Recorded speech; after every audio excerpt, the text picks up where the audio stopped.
迎收睇由香港電台製作嘅2012立法會選舉論壇。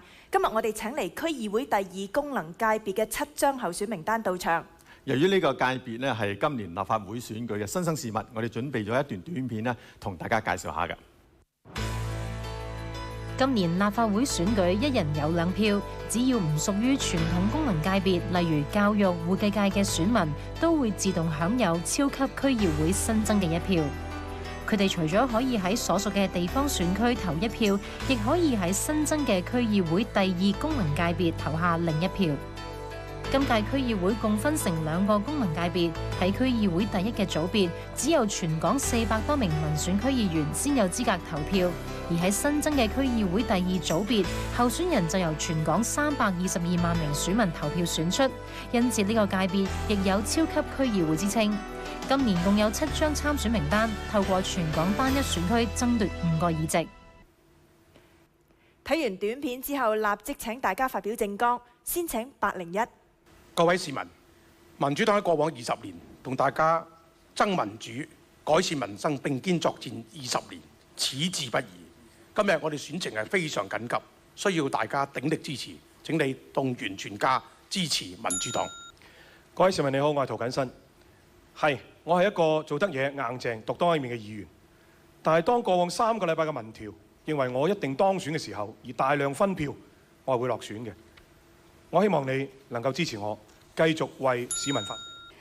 各位，我係803白永琴白姐姐，係唯一真正獨立敢言同埋為香港人嘅。希望你哋用你哋嘅選票送我入立法會，我哋大家一齊。各位朋友，香港呢唔可以停滯不前，我哋要集中精力搞好民生。香港要贏，呢一次就要支持理性建設嘅力量，為你把關。我係劉江華，支持。香港已經有個親西環嘅梁振英政府，我哋仲係想我哋嘅議會都俾建制派壟斷呢？我冒住滅黨嘅危險參加超級區議會選舉，唔係個人嘅榮辱，係要挑戰建制派，力爭泛民第3席。請支持。大家好，我係806號李慧瓊。香港要向前，議會要走出亂局，重回正軌。李慧瓊選情真告急，需要你投票支持。懇請大家支持806號李慧瓊，讓議會多一個建設年青嘅力量。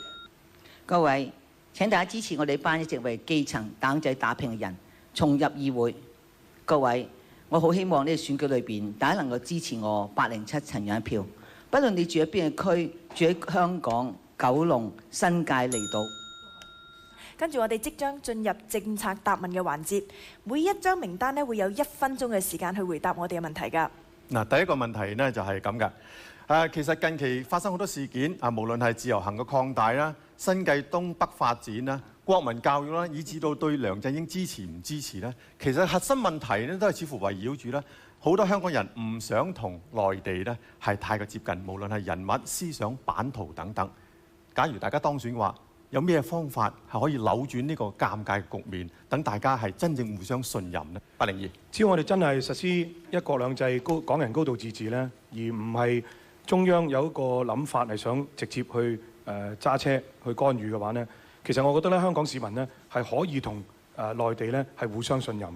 中港矛盾呢，有一部分係嚟自資源嘅問題，我會促請政府確保政策本地資源本地優先，我哋嘅家長唔使擔心學位、床位、打針位。我認為咧，兩地係有一個文化差異嘅，我哋香港係要保留自己嘅特色喺政治、經濟、文化上高，但另一方面咧，亦都唔需要咧擴大嗰種嘅矛盾。我認為多啲嘅良性互動，增加互信，呢個係相當重要，對香港對內地都係重要。我相信唔係淨係話資源嘅競爭，亦都唔係咩內中港之間嘅乜嘢矛盾，唔係呢啲問題，而係大家缺乏信心，覺得個特區政府冇辦法、冇咁嘅勇氣為香港人對啲唔啱嘅嘢據理力爭，所以呢，我哋要阻止西環干預香港內政，同埋爭取我哋嘅特首要真普選產生出嚟呢，咁先有真正嘅文明嘅授權，先至會有信心。香港要用香港人嘅價值觀同埋呢一個嘅最基本嘅價值咧，係去同上面溝通。當然更加要特首同埋我哋議會咧，係游說上面一國兩制香港嘅第二制最重要嘅就係香港本身嘅價值，我哋要堅持呢個價值去遊說對方接受。我睇到喺一國兩制、港人治港嘅情況下，實際我哋過去嘅15年裏邊呢，好多時兩地嘅交往呢，往往出咗啲新問題嘅時候呢，特區政府冇處理嘅。例如我哋睇到自由行經歷咗咁長時間，點解唔做一個評估呢？點解仲要有個咁嘅政策話可以放寬呢？嗱，呢啲完全我覺得呢係由於政府呢方面冇跑上前，將我哋意見擺出去。有例如而家我哋醫院出咗問題，有例如我哋嘅返學出問題，在政府喺個前邊係冇睇嘅，包括將來自由行。香港同埋中國係有文化嘅差異嘅，其他唔好講啦，淨係喺立法會裏邊。咁我都希望我哋啲保皇黨嘅議員呢，就唔好將大陸嘅價值加於我哋，譬如國民教育。咁另外呢，就嗰啲所謂民主黨啊，而佢哋呢，同中聯辦傾偈之後呢，然之後又將嗰啲着數自己嚟攞咗去，呢啲矛盾就更加加重嘅。所以我希望嗰啲議員可以唔好淨係為自己自己嘅利益，而係要真真正正為香港人。所以我覺得我嘅參與係可以監督佢哋嘅。我係可以監督雙方面，保皇黨或者假嘅民主派。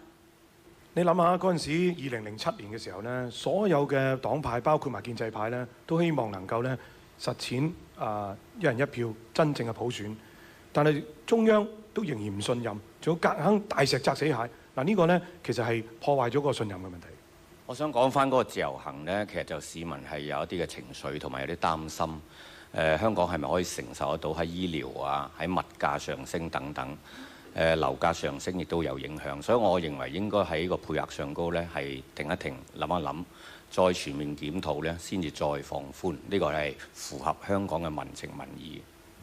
按基本法呢，有啲嘢係中央話事，有啲係中港要大家斟掂數先一齊決定，有啲嘢咧係香港人話事。自由行，我覺得我哋香港人應該有更加大嘅話事權，因為佢影響香港人嘅民生。佢嚟得多呢，連我哋嘅貨物加價，連我哋貨物不足，連我哋嘅讀書醫療等等都受影響。所以我覺得呢一個嘅立場應該係特首為我哋企硬。好，我哋問第二條問題。2017年普選行政長官嘅提名門檻應該係點樣先至可以達到真正普選行政長官，而又令到中央可以接受呢？